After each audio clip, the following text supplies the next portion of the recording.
ఎన్టీఆర్ జిల్లా కొండపల్లిలో సంక్రాంతి సంబరాలు అంబరానికి అంటున్నాయి. కనుమ చివరి రోజు కావడంతో ప్రజలు పెద్ద ఎత్తున సంబరాల్లో పాల్గొంటున్నారు. మరింత సమాచారం కొండపల్లి నుంచి మా విజయవాడ ప్రతినిధి అబ్దుల్ యాకూబ్ అందిస్తారు.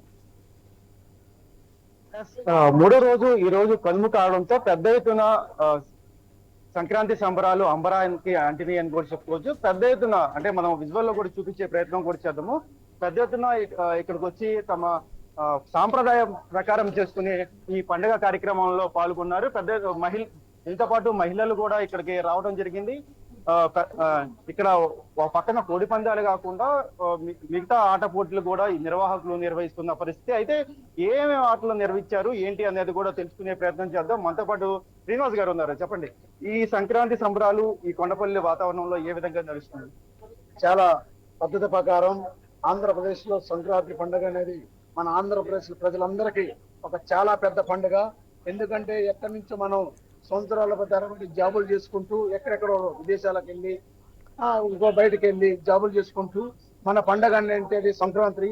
ఆ సంక్రాంతి పండుగ వచ్చేసి మన ఆప్యాయతలు ఆత్మీయతలు కలుపుకున్నదే సంక్రాంతి.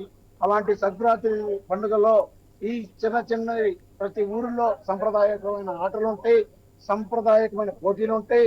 సంప్రదాయ ప్రకారం ముగ్గుల పోటీలు, లేడీస్ కి మన ఆడవాళ్ళకి పిండి వంటలు ఎలా చేస్తారో అలాగే సంప్రదాయకమైన వంటలు కానీ, సంప్రదాయమైన ఆటల పోటీలు కానీ, ముగ్గుల పోటీలు కానీ ఇక్కడ నిర్వహిస్తున్నాము.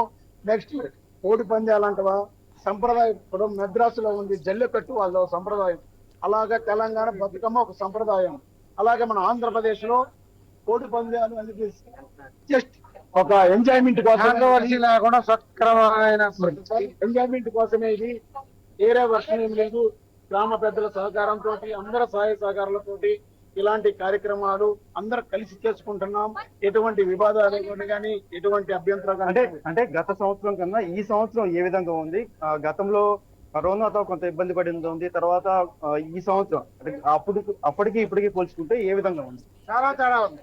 గత సంవత్సరం కంటే గత 5 ఏళ్లలో మనం కరోనా వల్ల చాలా ఇబ్బంది పడ్డాం. బయటికి రాని పరిస్థితులు 3 సంవత్సరాలు మనం అనుభవించాము.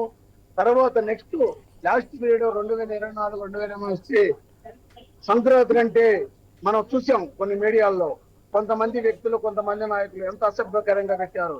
కానీ ఇప్పుడున్న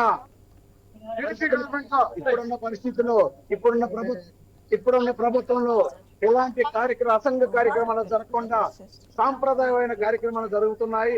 ప్రతి ఊరిలో దానికి ప్రభుత్వం గాని, వీళ్ళు గాని, చాలా పెద్దలు గాని సహకరిస్తున్నారు. దానికి మేము ప్రభుత్వానికి, మా ఊరి పెద్దలకి, మా సహకరించిన అందరికి కృతజ్ఞతలు తెలియజేస్తాం.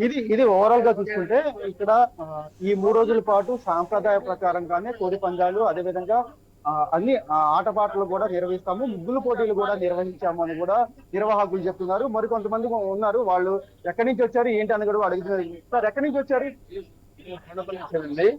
కొండపల్లి చరిత్ర అనేది ఉంది. కొండపల్లి చరిత్ర అంటే బొమ్మలు అనేది చరిత్ర ఒకటి ఉంది. అలాంటి చరిత్రలో ఇలా సంక్రాంతి సంక్రాంతి అనేది కొండపల్లి తొలిసారిగా కోడి పందాలు అనేది చాలా గ్రాండ్ గా, అసభ్యకరంగా సన్నివేశాలు ఏమి లేకోకుండా లేడీస్ గాని అందరూ సమానంగా, లేడీస్ కూడా మన కమిటీ వాళ్ళు లేడీస్ కూడా తీసుకొచ్చి కుర్చీలేసి కూర్చోబెట్టి చాలా గొప్ప ఈ సంక్రాంతి సంబరాలు కొండపల్లిలో చేసుకున్నామండి. ఇది కొండపల్లి మాత్రం టాప్. ఈ రోజున మాత్రం టాప్ అనమాట. ఇది పరిస్థితి. ప్రస్తుతానికి అయితే మన ఇక్కడ కొండపల్లి మున్సిపాలిటీలో కాకుండా ఓవరాల్ గా ఉమ్మడి కృష్ణా జిల్లాలో పూర్తి స్థాయిలో సంక్రాంతి సంబరాలు అంబరానికి అంటాయని కూడా చెప్పుకోవచ్చు. మరో పక్కన ఈ రోజు సాయంత్రం కల్లా ఈ సంక్రాంతికి సంబంధించి పూర్తిగా పర్మిషన్లు ఈ రోజు సాయంత్రం వరకే కొంతమంది ఇవ్వడం జరిగింది. దానికి సంబంధించి 5 గంటల తర్వాత ఇటువంటి ఆటపోట్లు కానీ ఏదైనా పూర్తిగా క్లోజ్ చేయమని ఇప్పటికే పోలీస్ శాఖ వాళ్ళకి హెచ్చరిక చేసినట్టుగా కూడా ఇప్పటికే తెలుసుకుంది. ఓవరాల్ గా చూసుకుంటే ఈ 3 రోజులు ఉమ్మడి కృష్ణా జిల్లాలో పెద్ద ఎత్తున సంక్రాంతి సంబరాలు అంబరానికి అంటాయి అని కూడా చెప్పుకోవచ్చు. Thank you Yakub.